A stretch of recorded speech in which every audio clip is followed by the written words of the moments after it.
गणेशजी, तुमच्यापासूनच मी असं ऐकलेलं आहे की तुमच्या घराण्यातच ही संगीताची लोकसंगीताची परंपरा होती आणि त्यानंतर तुम्ही त्याच्याकडे वळालात.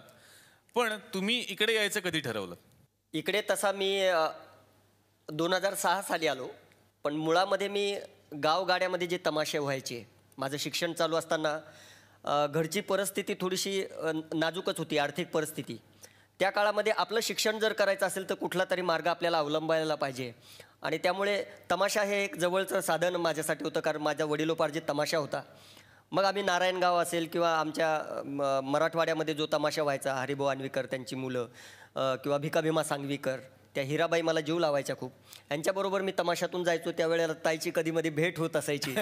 आणि अशा या तमाशाच्या बैलगाडीतून वावरत असताना शिक्षण काय घ्यायचं, तर ग्रॅज्युएशननंतर मला असं वाटलं की आपण औरंगाबादला नाट्यशास्त्राचं प्रशिक्षण घ्यावं.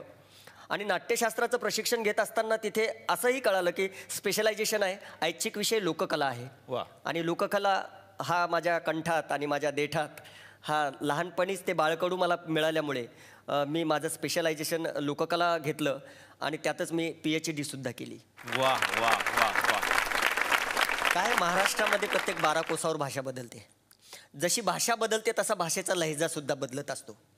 इथल्या विधी, क्रिया, यातुक्रिया, यात्रा, परंपरा, महोत्सव, उत्सव हे सगळे बदलताना आपल्याला दिसतात. परंतु देवता त्याच आहेत. काही शक्ती देवता आहेत, काही कुळदेवता आहेत, काही बा देवता आहेत, काही ई देवता आहेत. ज्या ई देवता आहेत त्या 3.5 शक्तिपीठामध्ये बंदिस्त झालेल्या आहेत. म्हणजे तुळजाभवानी असेल, रेणुका असेल, कोल्हापूरची अंबाबाई महालक्ष्मी असेल.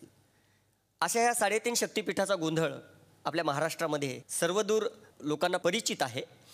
आणि घरामध्ये जेव्हा मंगल कार्य संपन्न होतं तेव्हा या गोंधळाने सुरुवात केली जाते.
आता मला यायचं सुरेखाजी तुमच्याकडे.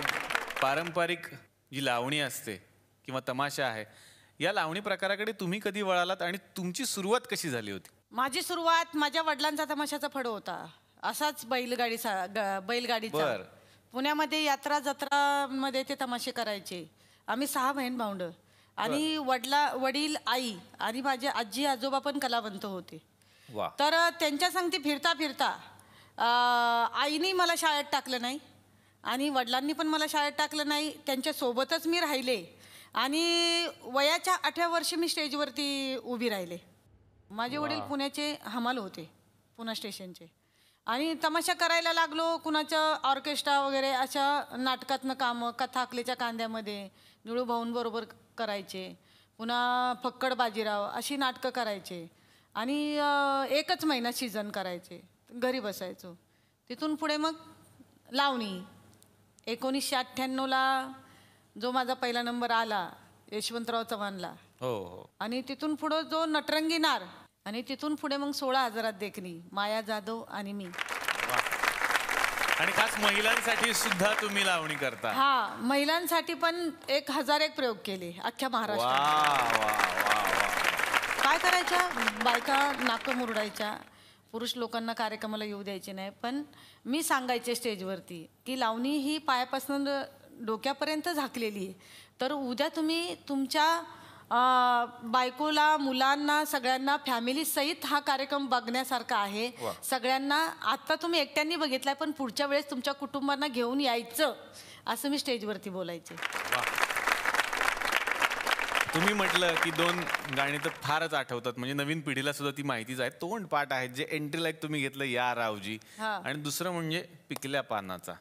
तर आम्ही खूप स्वार्थी आहोत या गावातले लोक. आम्हाला त्याचीही एक झलक इथेच बसल्या बसल्या जर ऐकायला मिळाली तर खूप मजा येईल. आणि ती एक अदाकारी जी माझी खूप विनंती आणि इच्छा आहे, ते जे तुम्ही करता ना, लागला का बाण, तो बाण खरं तर आम्हाला आज टोचून घ्यायची खूप इच्छा आहे.